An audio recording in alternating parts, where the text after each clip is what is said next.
靈異李史倫。有冇諗過雙贏呢個概念唔係現代先有嘅呢？而係喺宋朝嗰陣時就已經有㗎啦。今日講嘅係戰略定力，重新審視澶淵之盟嘅雙贏智慧。各位網友，早晨啊！我係林日。最近呢，國際局勢就風起雲湧啦，好多朋友呢就問我點樣睇最近呢位談判大師同北京嘅會面。但我呢個係一個歷史頻道嚟嘅，今日就唔談政治，就要談哲學啊！今日我哋一齊嚟傾下1000年前嘅一場雙贏典範。呢件事係發生喺西元1005年前嘅澶淵之盟。好啊，澶淵之盟嘅歷史回響，當前嘅時空帷幕係乜嘢呢？2026年國際談判嘅台上面呢，我哋又聽到熟悉嘅詞彙，就係穩定、貿易平衡同埋不可跨越嘅紅線。呢一切呢，喺歷史上面呢，早就有劇本嘅啦，已經係歷史嘅移花接木。我哋呢就唔好講現實，淨係講大宋，睇一個強大嘅經濟帝國係點樣用戰略智慧嚟處理同北方強鄰嘅長期矛盾，實現呢個所謂嘅呢就百年和平嘅。好啊，實力、軍勢同埋核心利益係乜嘢？當權者嘅紅線，燕雲16州啦，係宋人嘅戰略安全底線啦。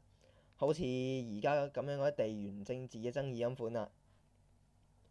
燕雲16州呢，係包含咗山海關喺裏邊嘅，天下第一潼關山海關都俾人佔領咗，咁人哋南下就輕鬆落嚟啦，就唔使再打個關口先入嚟啦，係咪咁話先？主權同埋面子喺澶州城下邊呢，皇帝親征呢就展示咗唔俾挑戰皇權嘅決心啊！經濟依傳導呢，北方嘅戰馬同埋南方嘅茶葉絲綢已經係捆綁咗起嚟啦。好多人就覺得呢，北宋呢就送稅俾呢個遼國係真係屈辱，就真係太膚淺啦咁講法。你要睇下當時嘅大宋領導人啊，佢嘅戰略定力。你睇下遼國雖然呢武力係強嘅，但係我哋要嘅係穩定啊嘛。既然可以用錢解決問題，點解係要用動刀動槍呢？大宋一年嘅 GDP 有幾千萬兩，拎30萬出嚟買個波音飛機，唔係買個邊境嘅平安，咁都簡直係天才嘅商業決策啦，係咪先？好啊，講翻呢個先，澶州嘅博弈，談判台上面嘅真相，喺兩軍僵持嘅巔峰時刻，談判唔再係為咗分出勝負啦，而係為咗揾翻雙方都可以對內交代嘅退出機制。嗱，呢個可以講到另外一樣嘢啦，叫咩呢？叫做停戰嘅藝術。停戰嘅藝術係乜嘢嚟嘅呢？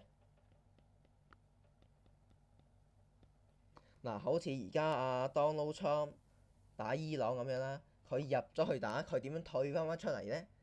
而家想講和啦喎，佢同伊朗，但係佢嘅小弟以色列個內塔尼亞胡唔同意喎，咁點算呢？係要繼續打落去定係退出呢？退出咗啦，俾人話佢背棄盟友，繼續打埋落去呢，又拖垮咗美國嘅國內經濟喎，咁點算呢？可以參考下呢個澶淵之盟啦，咁就。皇帝呢就要嘅係平安，遼國要嘅係資源。喺戰略定力嘅包裝之下呢，一場史無前例嘅經濟補償協議就正在醖釀啦。特朗普要嘅呢係停戰啫，伊朗要嘅無非都係一樣，但係兩個要嘅有啲唔同。Donald Trump要嘅係咩呢？佢係要伊朗唔好再搞以色列，同埋指出個幕後黑手係邊個。伊朗係要咩呢？係要美國撤軍，唔好再幫以色列。好啊，戰略代價買來嘅和平，30萬啊，每年稅幣嘅支出係30萬啦，銀10萬，券20萬。呢個唔係保護費，呢個係大宋購買長期和皮嘅專利授權費。相較嗰幾百萬嘅戰費呢，嗰啲軍費呢，呢個係一筆極具性價比嘅投資嚟嘅。所以呢個就唔係大撒幣，呢個係核心利益嘅交換。遼國得到呢啲實惠，大宋就攞翻啲面啦。呢啲叫乜嘢啊？呢啲咪係叫大國關係嘅生活範式咯。不戰而屈人之兵嘅3大智慧啊！首先，戰略定力，面對挑戰唔輕易憤怒，用經濟深度取代軍事對抗，亦都確保內部發展係穩定嘅。即係點樣呢？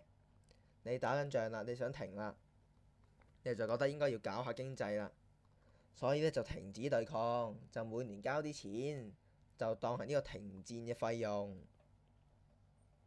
互利雙贏啦，出現啦，雙贏呢個字。遼國呢就得到貨幣嘅支持，宋國呢就有市場嘅空間，俾敵人嘅生存亦都依賴你嘅繁榮啊！穩健經營，避免陷入修昔底德陷阱嘅正面衝突，為大宋爭取100年嘅發展紅利，所以咪大宋啲軍隊咪打唔到仗咯。金人、蒙古人啊，一入嚟直接俾人俘虜2個皇帝啦。大宋嘅經濟神話 GDP 嘅降維打擊啊！喺累積財富到一定程度嘅時候呢，邊境摩擦不過係年度報表裏邊嘅一筆營運損失嚟嘅啫。呢個操盤手扣準嘅籌碼藝術，呢個 Barcutting Trip 扣準呢，佢就深諳權術同算計啦。佢知道皇帝嘅恐懼呢，就係最好嘅籌碼。佢對內呢，就壓制主戰派嘅魯莽，對外呢，就展現出強大嘅支付能力，將一場軍事危機成功轉化做一場大國外交。喺談判嘅台上面，乜嘢都係籌碼，唔理係燕雲16州定係當前嘅某啲島嶼同埋軍售，喺談判大師嘅眼裏邊，不過係為咗換取國內農產品出口同埋晶片穩定嘅 Barcutting Trip 啫。宋朝嘅寇準係好有定力㗎，佢知道只要將對方餵飽咗，對方就唔會真係反面㗎啦。嗱，官方定調啊，和平嘅哲學，此非欲也，乃強國之務也。以財貿易太平，使生靈免塗炭，此乃上乘之法。係有某位對內宣傳專家講嘅。嗱，帳面分析，點解買和平咁划算嘅呢？嗱，先睇下支出項目，分為軍事啦、稅幣啦、邊境護市啦、民生滿意程度。主戰方案啊，預計嘅啫。軍費3000萬兩1年，稅幣支出0嘅，邊境護市收益係冇嘅，戰亂啊，民生滿意度動盪啊。即係唔好㗎啦，主戰就盟約呢，1000萬兩1年啊，係咪少咗2000啊？係咪好啊？稅幣支出呢就30萬兩，即係1000萬再加多30萬兩呢，即係1030萬兩啦。護市嘅收益呢就極高嘅，係自由貿易嚟嘅。啲民生呢就高度穩定。好啦，戰略盈餘。每年呢就多咗2000萬兩，因為講和啊嘛。稅幣支出呢就少30萬兩，邊境嘅護市收益呢就倍增，民生滿意程度就不可估量。嗱，呢個不可估量係咩意思呢？咁我就真係唔多講啦。至於護市收益嘅倍增呢，呢個係真嘅。互相交易㗎嘛，互相貿易㗎嘛，你又收到錢，我又收到錢，咁咪皆大歡喜咯，咁咪雙贏咯。風險分散，稅幣喺國家預算裏邊嘅佔比係少於1%，唔到年度收入1% 嘅談判稅，但係可以換取100% 嘅決策空間。呢個就係點解頂級談判者從來唔覺得呢個係負擔。邊境互市其實邊個係真正嘅受益者呢？通過呢個貿易，大宋成功將遼國嘅供應鏈同自己鎖死，喺對方嘅貴族都着住你嘅絲綢，飲住你嘅茶葉嘅時候呢，發動戰爭嘅機會成本就變得無法承受㗎啦。呢個就係最早嘅供應鏈武器化。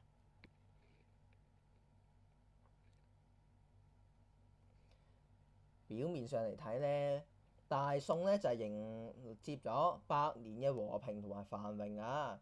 GDP 呢就高居世界第一，但係呢種用錢換嚟嘅和平，真係可以持久嘅咩？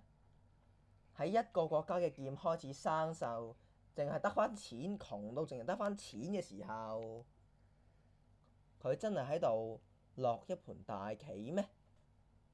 定係喺度延後終局嘅到嚟？歷史冇答案，答案喺各位嘅心入邊。談判嘅路徑，從衝突到雙贏，呢個係戰略挑釁，遼軍南下試探紅線，呢個第一步。第二步係軍事展示，真中親征，建立底牌。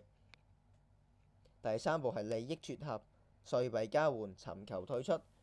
第四步係長求穩定，澶淵盟約，100年無戰啊！成件事就係咁噶啦。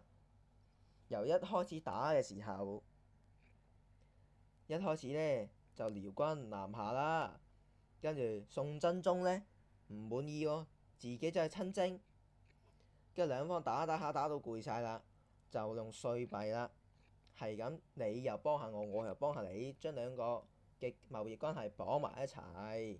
咁樣就可以100年無戰嘅啦。